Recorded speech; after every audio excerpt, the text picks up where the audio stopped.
fam, how are you? It is I, Smriti, and today I have a book review for you.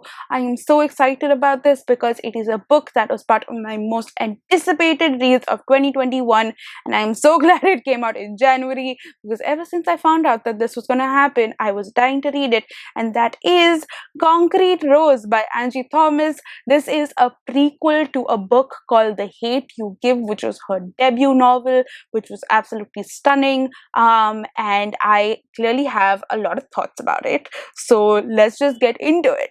When I read The Hate You Give in 2018, I started reading it and then put the book down to just scroll on Twitter. And that is when I heard of Stephon Clark's murder by the police. To say then that the book hit different would be an understatement. To give you a brief understanding of what The Hate You Give or Thug is about, it follows this girl called Star, who is a 16-year-old who witnessed the murder by the police of her best friend Khalil, who is a black boy, and it just talks then about the activism and just everything that she kind of had to deal with, and yeah, but apart from all of this, it was clearly a very hard-hitting book, but apart from all of this, what I really absolutely loved about the book was the family dynamics. Star just has such a wonderful family, and everyone is so different and so intriguing, but one of the characters that absolutely stood out for me was Mav, who is the father character, who was part of a gang earlier but now is reformed, and is just very involved in his children's lives, and clearly cares very deeply for them, and you knew that he had a story to kind of tell, which is why when I heard that Angie Thomas was going to write a book about him, I was so very excited, and that is Concrete Rose. So the book picks up when Mav is 17 years old, and he has just found out that he is going to be a father. He is a high schooler and is also part of a gang, but the gang is very much like his family. They protect him, and that's one of the things that I really liked about this book, that it gave you like a nuanced understanding of why people might want to join a gang, but I digress. So let's just get into the other aspects of what I want to talk about. So what I really liked about this book was that in this book, you essentially see Mav and his various facets. You see him as a high schooler, as a 17-year-old, as a boyfriend, as a son, as a father, as a gang member, and you see how all of these various aspects and facets to his life are just pulling him in different directions, and how he's trying to just find a semblance to his life and just kind of make balance between all of these sort of things. I won't tell you what happens in the book in terms of the plot as it continues, because there are a lot of spoilers, but let's just say that this book was very fast-paced, and it had a lot of plot twists or things that I didn't necessarily see coming, and it just had a lot of things that kept the tempo high. However, more than anything, this book was very introspective and reflective, and I felt through this book that I really wish that more boys and men pick up this book, because the number one thing that this book does is subverting the thought process or the norm of being a man in society today. We see Mav actively work towards being a better father, a better caretaker, a better boyfriend, and work towards not falling into the traps of being a manly man.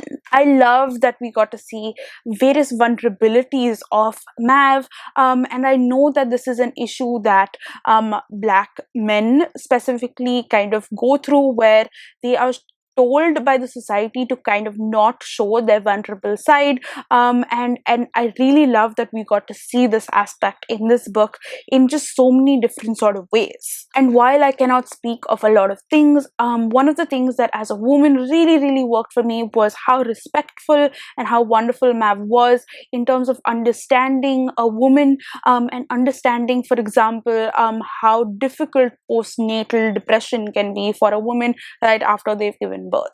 When I say this book has layers, this book has layers. There are layers to people, to characters, to situations that they were put in. And I absolutely loved the way Angie Thomas kind of peeled back these layers just a little bit to help you understand and to portray the way that Black men and Black bodies are treated in society today. In an interview which she gave, which I will link up and down in the description, she spoke about how it is so important to humanize Black boys and girls, especially because of the way that the media and society kind of treat them and perceive them to be a certain way. Like we saw with The Hate You Give, this book is from Mav's perspective, so the wording and the way that it is written is very from the way that he would speak. So it has a lot of colloquialisms and slangs, which to a few might be a little difficult to understand, but because I just consume a lot of American content, it was easy for me to kind of get into. The dialogue was witty and sharp and was just so funny. There were so many points in this book that I found myself chuckling along with what Angie Thomas had written, and just the situations felt so very real. But along with all of this, I really enjoyed the way Angie Thomas kind of put in a lot of hard-hitting stuff. I especially really liked the way that she kind of dealt with grief and how we saw various kind of people dealing with it. But my main highlight had to be the way Mav was as a parent. I absolutely loved the way that he interacted with his child. It was just so heartwarming and uplifting, and it was just so wonderful to kind of see on page, and I could totally imagine it. It was just wonderful, wonderful writing. Other than Mav, I really liked all the other characters as well. I loved how that they were so true to who they were in The Hate You Give, which was 17 years post this book. But yeah, I just really liked them. I do wish that I got to see more from Lisa's perspective, but of course this was a book written from Mav's perspective.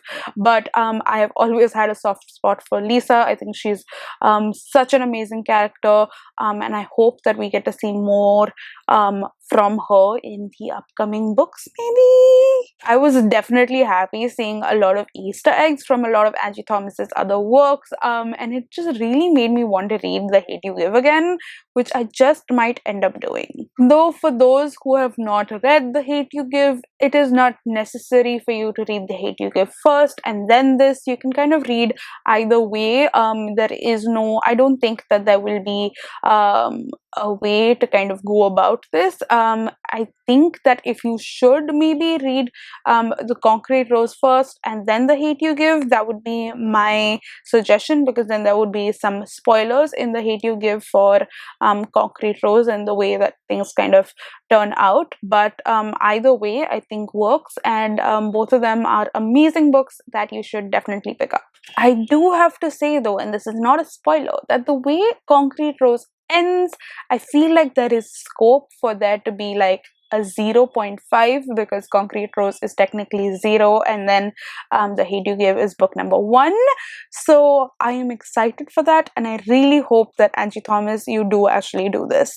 To end this review, I would definitely recommend this book. Angie Thomas has done such an absolutely amazing job with this. It was an absolute delight to read. I would definitely recommend it. And while I do agree that I am not the right person to review this, or rather I would link down all of the own voices reviews of this, because I feel like they would be able to do a better job of just truly dissecting this book for what it is. And yeah, that's about it. Thank you so much for watching this review. If there is anything that you'd want to discuss, then please do drop down in the comment section. I'm happy to discuss this book or anything else with you. If there are any other books that you'd want me to review, let me know, and I will catch you in my next video. Bye.